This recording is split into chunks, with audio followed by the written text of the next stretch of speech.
तर student, previous लेक्चरमध्ये आपण अर्थ ग्रॅव्हिटेशनल फोर्स, अर्थ ग्रॅव्हिटेशनल ॲक्सेलरेशन आणि अर्थ ग्रॅव्हिटेशनल फोर्सचे न्यूमरिकल्स बघले होते. तुम्हाला आठवत असेल अर्थ ग्रॅव्हिटेशनल ॲक्सेलरेशनचा फॉर्म्युलासुद्धा आपण त्या ठिकाणी डिराईव्ह केला होता. तो फॉर्म्युला होता small G is equal to capital G capital M divide by R square. तो फॉर्म्युला आपल्याला आला होता आणि त्या फॉर्म्युल्यावरून आपण आपल्या जीची जी व्हॅल्यू आहे ती देखील त्या ठिकाणी काढली होती, जी नियर अबाउट 9.77 होती, राईट. आणि त्या लेक्चरमध्ये मी तुम्हाला सांगितलं होतं की ही जी काही जीची व्हॅल्यू आहे ती व्हॅल्यू सगळीकडे सेम नाही राहत. ओके, ती काय होत असते, प्लेस टू प्लेस चेंज होत असते. मग असे नेमके कोणते फॅक्टर आहेत जे फॅक्टर अर्थ ग्रॅव्हिटेशनल ॲक्सेलरेशनवर काय करतात, इफेक्ट करतात, ते आपल्याला बघायचं आहे. तर अर्थ ग्रॅव्हिटेशन ॲक्सेलरेशनवर बेसिकली 3 फॅक्टर्स त्या ठिकाणी परिणाम आणतात. त्याच्यामुळं अर्थच्या ग्रॅव्हिटेशनल ॲक्सेलरेशनमध्ये बदल घडून येतो. आणि त्या 3 फॅक्टरपैकी पहिला फॅक्टर आहे change along the surface of the अर्थ, म्हणजे पृथ्वीच्या आकारात असलेला बदल. सेकंड, चेंज विथ हाईट, म्हणजे उंचीनुसार. आणि थर्ड फॅक्टर आहे चेंज विथ डेप्थ, म्हणजे खोलीनुसार बदल. ठीक आहे, तर सगळ्यात पहिला फॅक्टर आपण एक एक फॅक्टर पूर्ण समजून घेऊया. सर्वात प्रथम आपण change along the surface of the अर्थ हा जो फॅक्टर आहे तो आपण या ठिकाणी समजून घेऊया. तर change along the surface of the अर्थ म्हणजे काय, तर बघा मुलांनो, आपली जी अर्थ आहे ती अर्थ कम्प्लिटली राऊंड नाही आहे, ती कम्प्लिटली सर्क्युलर नाही आहे. तर आपली जी अर्थ आहे ती इलिप्टिकल आहे. ओके, माहिती आहे तुम्हाला आपली अर्थ कशी आहे, इलिप्टिकल आहे. इलिप्टिकल म्हणजे काय, ही पोलला काय झालेली आहे, फ्लॅटन झालेली आहे. हे जे वरचे पोल आहेत या पोलला काय झालेली आहे, ह्या वरचा जो आहे तो आपला नॉर्थ पोल आहे, खालचा जो आहे तो साऊथ पोल आहे. ठीक आहे, तर या पोलला ती काय झालेली आहे, फ्लॅटन झालेली आहे. आणि आपले जे काही इक्वेटर आहेत या इक्वेटरला ती काय झालेली आहे, थोडीशी त्या ठिकाणी फुगलेली आहे. बरोबर, पोलला फ्लॅटन झालेली आहे आणि इक्वेटरला फुगलेली आहे. तर मग असं का झालं, तर तुम्हाला माहिती आहे आपली जी अर्थ आहे ती अर्थ सनभोवती रोटेट करते आणि सनभोवती रोटेट करता करता ती स्वतःभोवती सुद्धा काय होत असते, रिव्हॉल्व होते, माहिती आहे. आणि ती स्वतःभोवती ज्यावेळेस रिव्हॉल्व होते त्या रिव्हॉल्युशनमुळं अर्थ काय झालेली आहे, थोडीशी पोलला फ्लॅटन झालेली आहे, इक्वेटरला ती स्वॉलन झालेली आहे, फुगलेली आहे त्या ठिकाणी. ठीक आहे, मग आता हा जो आपल्या अर्थचा जो शेप आहे, ठीक आहे, हा जो अर्थचा आपला जो शेप आहे त्या शेपमुळं अर्थच्या ग्रॅव्हिटेशनल ॲक्सेलरेशनवर कसा फरक पडतो. तर बघा, तुम्हाला जर आठवत असेल तर अर्थचं जे ग्रॅव्हिटेशनल ॲक्सेलरेशन होतं त्याचं जे सूत्र होतं स्मॉल जी बरोबर capital G capital M divided by काय होतं, R square. Okay, small G बरोबर capital G capital M divided by R square हा त्याचा काय होता, फॉर्म्युला होता. या फॉर्म्युल्यामध्ये कॅपिटल जी म्हणजे ग्रॅव्हिटेशनल कॉन्स्टंट जे सगळीकडे सेम राहणार आहे 6.67 इंटू 10⁻⁻11. एम म्हणजे मास ऑफ दी अर्थ, ते पण नियर अबाउट या ठिकाणी जे बघायला गेलं तर कॉन्स्टंट राहणार आहे. आणि राहिला प्रश्न आर, आर म्हणजे काय, रेडियस ऑफ दी अर्थ. ओके, आता अर्थची जी रेडियस आहे ती अर्थची रेडियस या ठिकाणी कॉन्स्टंट नाही राहत. का नाही राहत, कारण अर्थचा जो शेप आहे तो इलिप्टिकल आहे. आणि जर या इलिप्टिकल शेपला जर आपण अर्थची सेंटर इथं जर कन्सिडर केलं तर नॉर्थ पोलपासून सेंटरपर्यंत ही अर्थची रेडियस होईल, इक्वेटरपासून ही अर्थची रेडियस होईल, याला R1 म्हणू, याला R2 म्हणूया आपण. ठीक आहे, आता मला सांगा कोणती रेडियस मोठी आहे हो, नॉर्थ पोलची रेडियस मोठी येईल का इक्वेटरची रेडियस मोठी येईल. ऑब्वियसली इक्वेटरची रेडियस काय होणार आहे या ठिकाणी, मोठी येणार आहे. That means the distance from the centre of the earth and equator is larger than the distance between the centre of the earth to the north pole. याचा अर्थ नॉर्थ पोलची रेडियस काय, कमी आहे आणि इक्वेटरची रेडियस जास्त आहे. आणि जर तुम्ही या फॉर्म्युल्यात बघलात तर जी आणि आर हे दोघं कसे आहेत, तो डायरेक्टली प्रोपोर्शनल आहेत का indirectly proportional, they are indirectly proportional. आणि इनडायरेक्टली प्रोपोर्शनलचा अर्थ असा आहे, जर समजा आरची किंमत वाढली तर जीची व्हॅल्यू काय होणार आहे, डिक्रीज होणार आहे. आणि आरची व्हॅल्यू जर डिक्रीज झाली तर जीची व्हॅल्यू काय होणार आहे, हो कमी होणार आहे. म्हणजेच या ठिकाणी हे एकदम उलट असेल, वाईज वर्सा असेल, आर वाढला जी कमी होणार, जी वाढला आर कमी होणार. आता बघा नॉर्थ पोल आणि सेंटर याच्यामध्ये आरची व्हॅल्यू काय आहे, कमी आहे, मग इथे जीची व्हॅल्यू काय असेल, जास्त असेल. आणि नॉर्थ पोलवर जी आपली जीची व्हॅल्यू आहे ती आहे जवळपास 9.832. ही कुठं आहे, नॉर्थ पोलवर असलेली जीची व्हॅल्यू किती आहे, 9.832. आता इक्वेटरला रेडियस काय आहे, जास्त आहे, म्हणजे त्या ठिकाणी जीची व्हॅल्यू काय असणार आहे, कमी असणार आहे. आणि त्या ठिकाणी जी जीची व्हॅल्यू आपली आहे ती जीची व्हॅल्यू नियर अबाउट 9.78 एवढी येतं. इक्वेटरला जीची व्हॅल्यू काय येते आपली 9.78. बघा आता इथं कोणतेही जर तुम्ही पॉईंट घेतले अर्थच्या सरफेसवर तर कोणताही पॉईंट या ठिकाणी सेम रेडियसचा नाही आहे. प्रत्येक पॉईंट विथ व्हेरिएबल रेडियस. प्रत्येक ठिकाणी आपली जी रेडियस आहे ती व्हॅरी व्हायली, बदलायली. ओके, आता जर इथं घेतलं तर या नॉर्थ पोलपासून आपण जसजसं इक्वेटरला चाललो रेडियस काय होत जाणार, कमी कमी. इथं 9.83 आहे, मग 9.82 होईल, 81 होईल, 80 होईल, मग तुमचं 79 होईल, मग 78 होईल. अशा प्रकारे हे जी जीची व्हॅल्यू आहे ती काय होणार आहे, इथं नॉर्थ पोलपासून आपण इक्वेटरला चाललो तर पोलपासून इक्वेटरला जाताना जी काही आपली जीची व्हॅल्यू आहे ती जीची व्हॅल्यू काय होणार आहे, त्या ठिकाणी कमी कमी कमी होणार आहे. आणि इक्वेटरपासून आपण पोलकडे जाताना जीची व्हॅल्यू काय होणार आहे, वाढणार आहे. याच्यात फक्त एवढंच लक्षात घ्यायचं की अर्थचा जो सरफेस आहे तो सर्क्युलर नाही आहे, तो इलिप्टिकल आहे, त्यामुळे त्याची रेडियस सगळीकडे सारखी नाही आहे. आणि ज्या ठिकाणी रेडियस जास्त आहे तिथे जीची व्हॅल्यू कमी आहे, आणि ज्या ठिकाणी रेडियस कमी आहे त्या ठिकाणी जीची व्हॅल्यू जास्त आहे. इक्वेटरला रेडियस जास्त आहे म्हणून जीची व्हॅल्यू कमी आहे, पोलला रेडियस कमी आहे म्हणून जीची व्हॅल्यू जास्त आहे. तर हा पहिला फॅक्टर झाला जो जीच्या व्हॅल्यूवर काय करत असतो, इफेक्ट करत असतो. दुसरा जो आपला पॉईंट आहे तो आहे चेंज विथ हाईट. दुसरा पॉईंट काय आपला, चेंज विथ हाईट, हा आपला सेकंड पॉईंट आहे. तर बघा चेंज विथ हाईट कसा, ही आपली अर्थ आहे.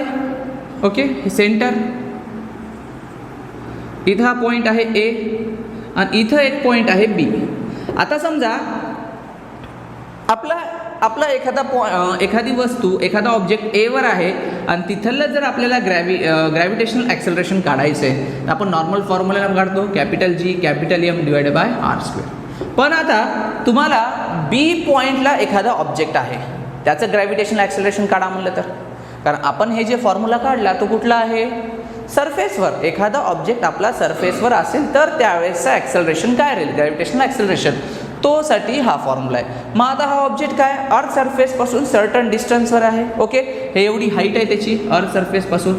मग ही हाईट आपल्याला या रेडियसमध्ये काय करावं लागेल, त्या ठिकाणी मॅच करावं लागेल, म्हणजे आर प्लस एचचा स्क्वेअर त्या ठिकाणी आपल्याला करावा लागेल. ठीक आहे, म्हणजे या ठिकाणी जर तुम्ही बघितलं तर अर्थच्या सरफेसच्या वर जर एखादा ऑब्जेक्ट असेल तर त्याची हाईट आपल्याला डिनॉमिनेटरमध्ये आर सोबत ॲड करावी लागेल. ठीक आहे, मग आता जसा जसा ऑब्जेक्ट आपला काय होईल वर वर वर जात राहील तशी तशी ही जी आर प्लस एचची व्हॅल्यू आहे ती व्हॅल्यू काय होत राहणार आहे, इन्क्रीज होत राहणार आहे.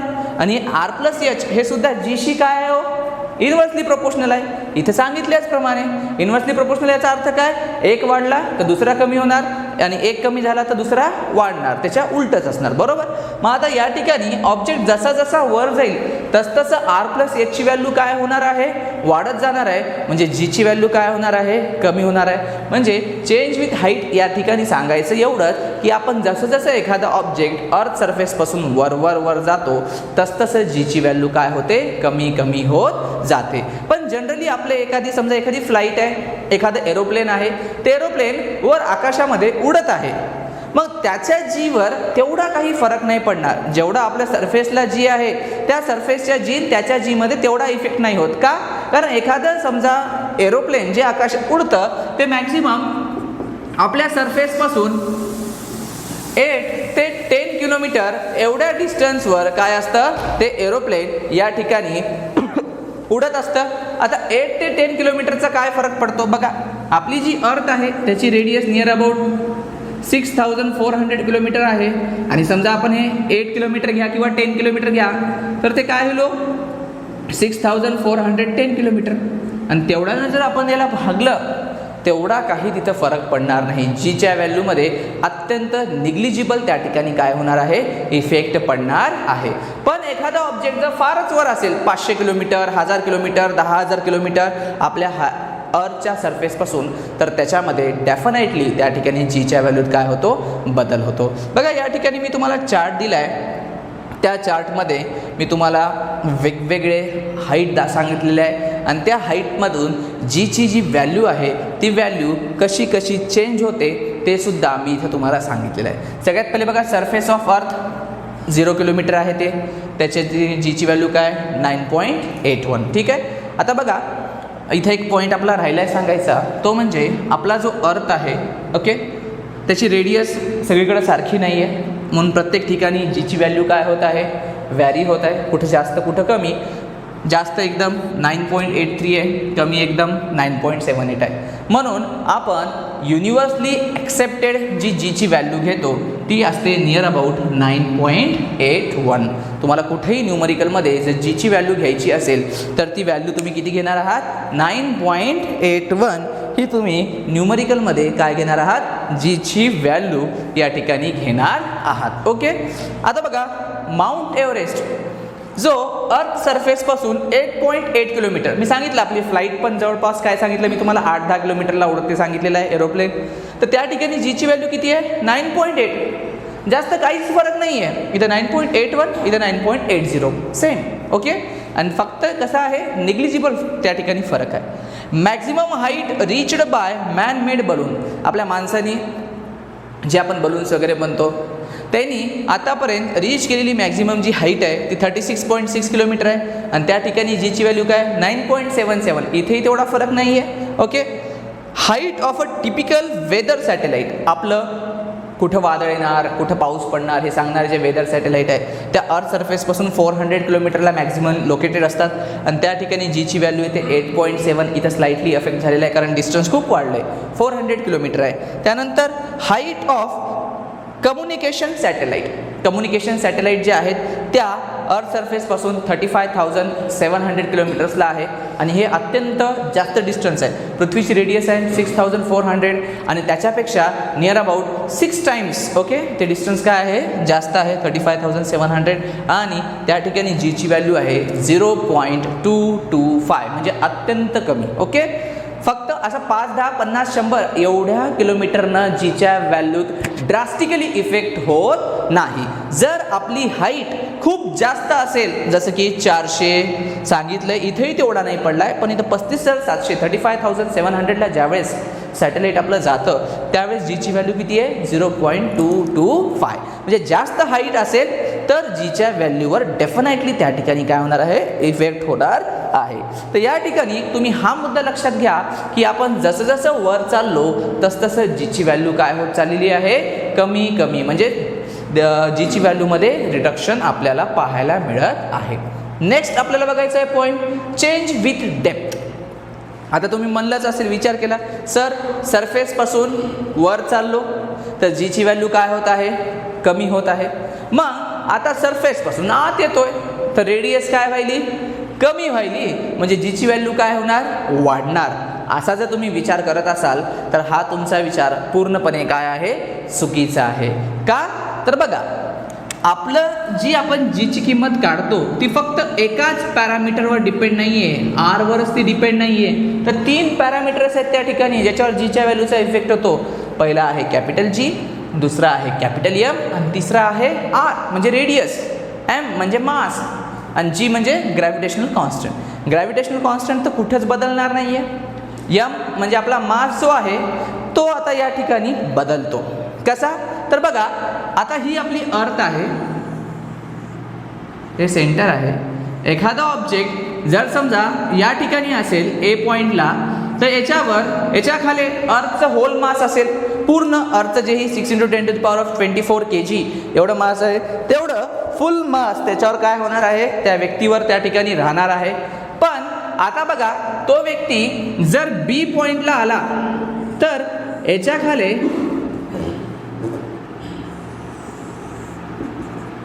खाली अर्थचं फक्त केवढं मास राहिलो, एवढंच मास राहील बरोबर. म्हणजे मास काय झालं, अर्थचं त्या ठिकाणी कमी झालं. अजून एखादा व्यक्ती जर समजा सी पॉइंटला आला तर त्याच्यावर फक्त काय राहील, त्याच्या खालचं तेवढंच मास राहील. म्हणजे आपण जसं जसं खाली चाललो तसं अर्थचं मास पण काय व्हायलंय, कमी कमी होत चाललंय. आणि अर्थचं मास आणि जी हे एकमेकाला कसे आहेत, डिरेक्टली प्रोपोर्शनल आहे. म्हणजे मास कमी झालं तर जीची व्हॅल्यू ही काय होणार, कमी होणार. तुम्ही म्हणसाल तर मास तर कमी होत आहे पण सोबत रेडियस सुद्धा काय होत चाललेली आहे, कमी होत चाललेली आहे. रेडियस कमी होणार म्हणजे जीची व्हॅल्यू वाढणार.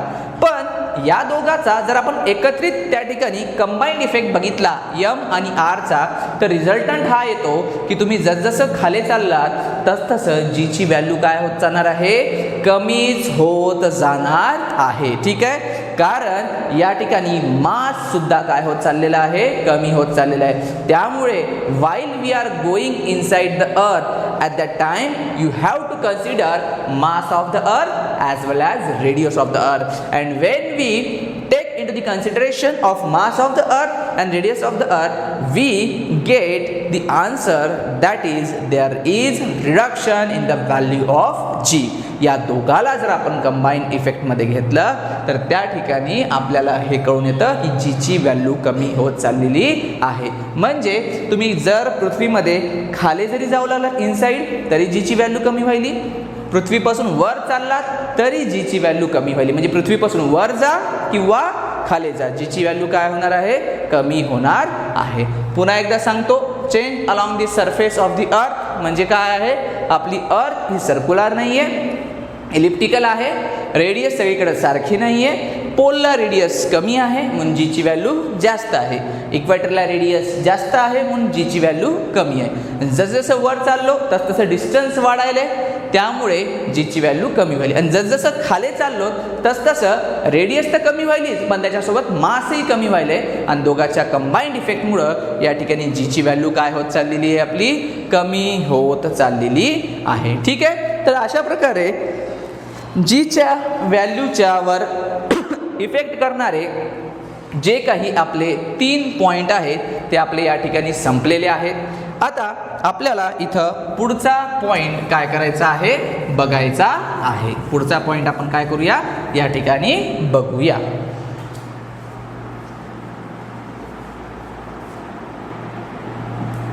तर स्टुडंट्स, आता पुढचा पॉईंट आपल्याला बघायचा आहे तो म्हणजे आहे mass and weight.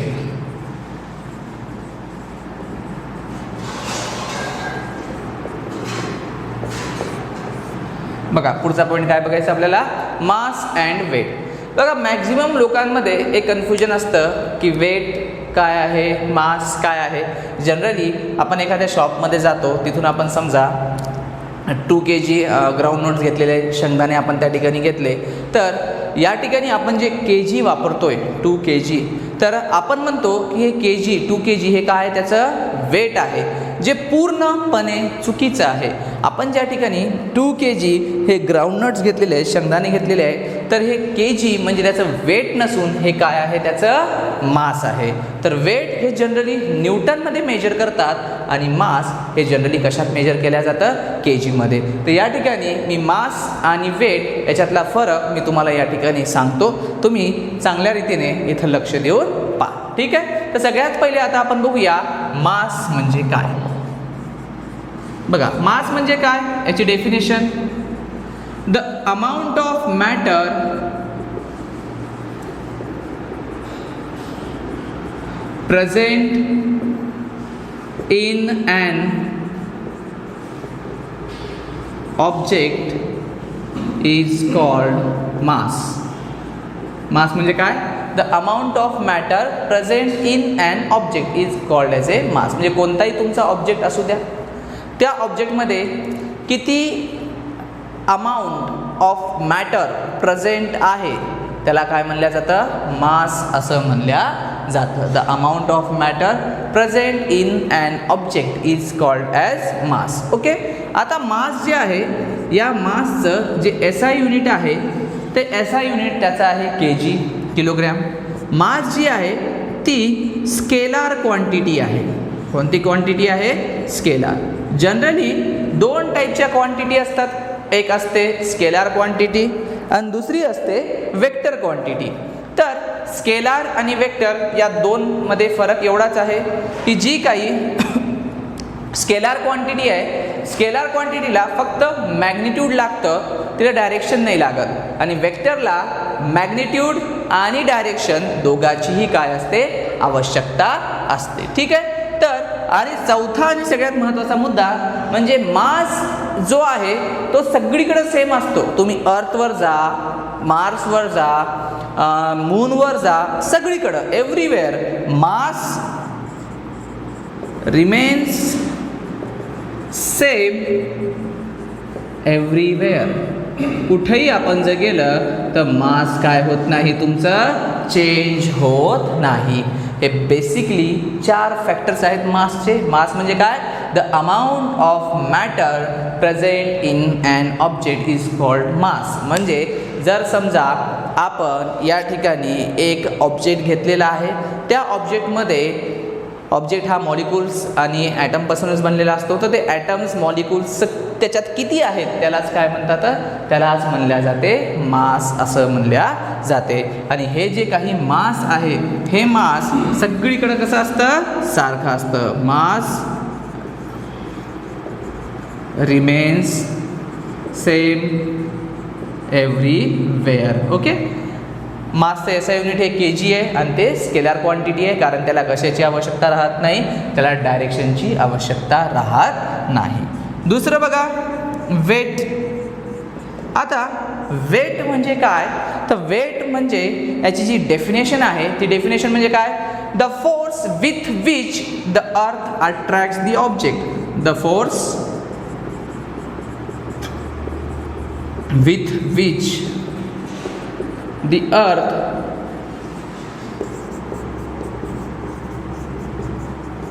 attracts the object is called as weight.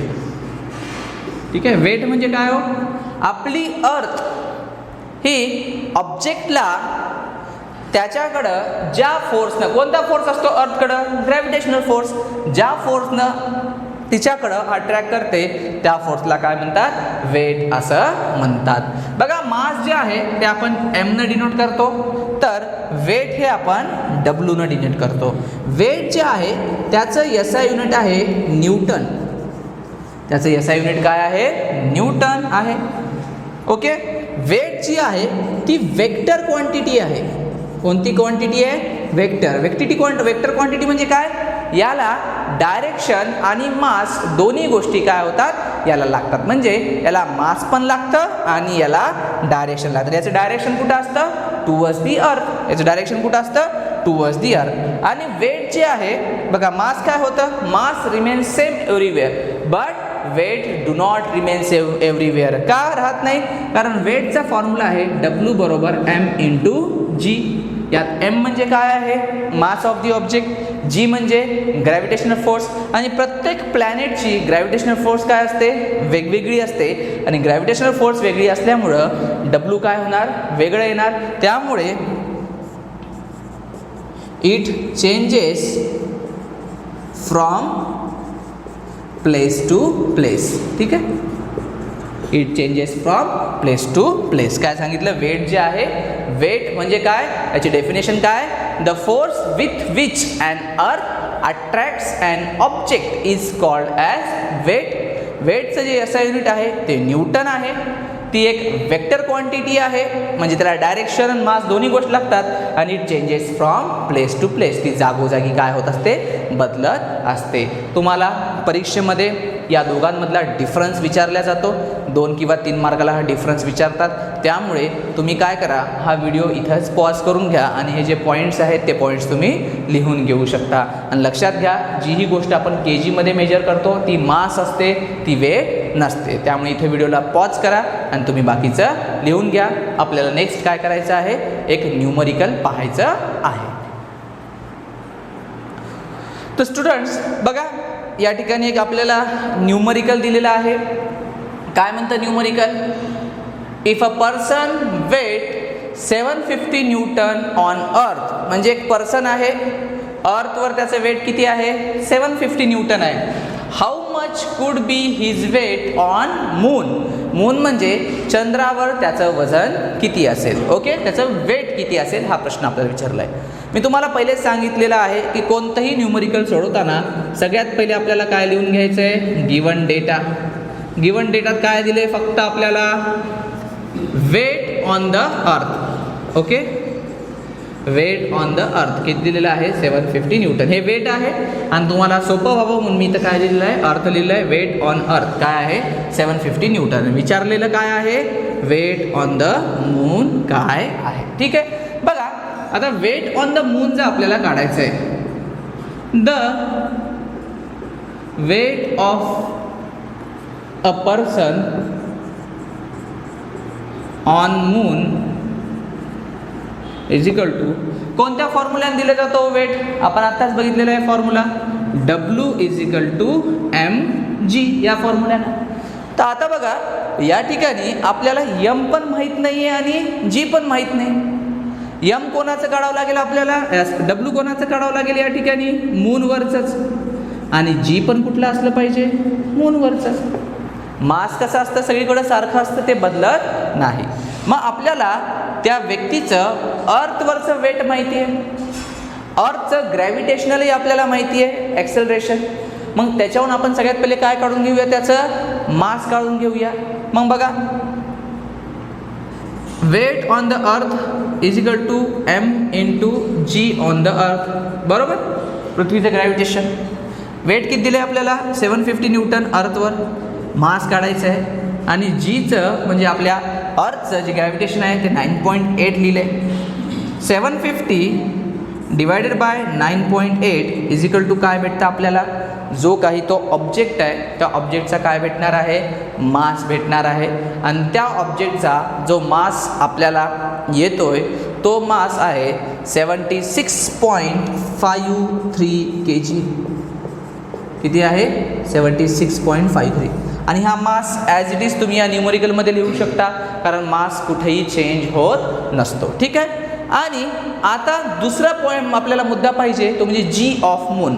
बघा मी तुम्हाला प्रिव्हियसली या लेक्चरमध्ये सांगितलेलंच आहे की अर्थचं जे ग्रॅव्हिटेशन आहे त्यापेक्षा जे मूनचं ग्रॅव्हिटेशन आहे, मूनचं ग्रॅव्हिटेशनल हे अर्थच्या ग्रॅव्हिटेशनलच्या 1/6 असतं. किती असतं, 1/6 असतं. ओके, मूनचं ग्रॅव्हिटेशन हे अर्थच्या ग्रॅव्हिटेशनलच्या काय असतं, 1/6 असतं. हे आपल्याला माहिती आहे. पण आपण मूनचं ग्रॅव्हिटेशन काढूया. Gravitational acceleration of moon is equal to अर्थचं किती आहे, 9.8 डिवाइड बाय किती घ्यावं लागेल मग आपल्याला, 6. 9.8 डिवाइड बाय जर 6 केला आपण तर आपल्याला भेटतं 1.64. हे कोणाचं ग्रॅव्हिटेशन आलं आहे, मूनचं ग्रॅव्हिटेशनल ॲक्सेलरेशन तुम्हाला आलेलं आहे. ठीक आहे, लक्षात घ्या. जनरली मूनचं जे ग्रॅव्हिटेशनल ॲक्सेलरेशन आहे त्याची जी व्हॅल्यू आहे ती 1.62 आहे.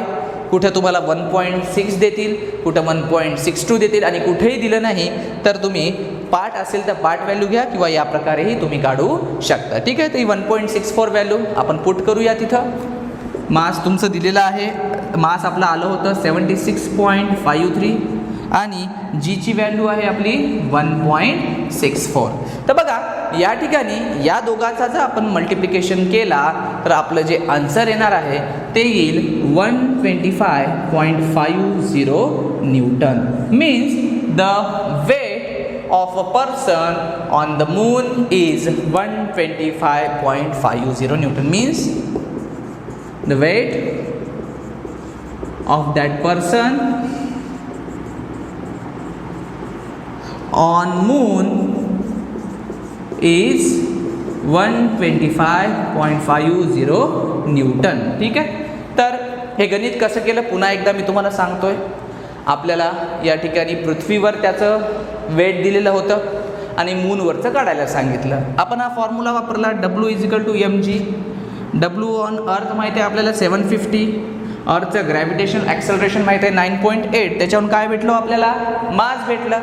आणि मूनवरचं वेट काढण्यासाठी आपल्याला mass into gravitational of gravitational acceleration of moon पाहिजे. आणि आपल्याला हेही माहीत आहे की मूनचं जे ग्रॅव्हिटेशनल ॲक्सेलरेशन आहे ते अर्थच्या 1/6 आहे.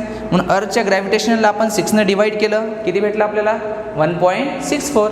मग मूनचं वेट काढण्यासाठी मास भेटलं होतं आपल्याला 76.53. ग्रॅव्हिटेशनल ॲक्सेलरेशन ऑफ मून भेटलं 1.64. त्या दोघांचं मल्टिप्लिकेशन केलं आणि व्हॅल्यू आली 125.50 न्यूटन. ठीक आहे. तर या व्हिडिओला तुम्ही इथं पॉज करा, हे गणित लिहून घ्या आणि उर्वरित रिमेनिंग जोही पोर्शन आहे तो आपण नेक्स्ट आपल्या लेक्चरमध्ये पाहूया.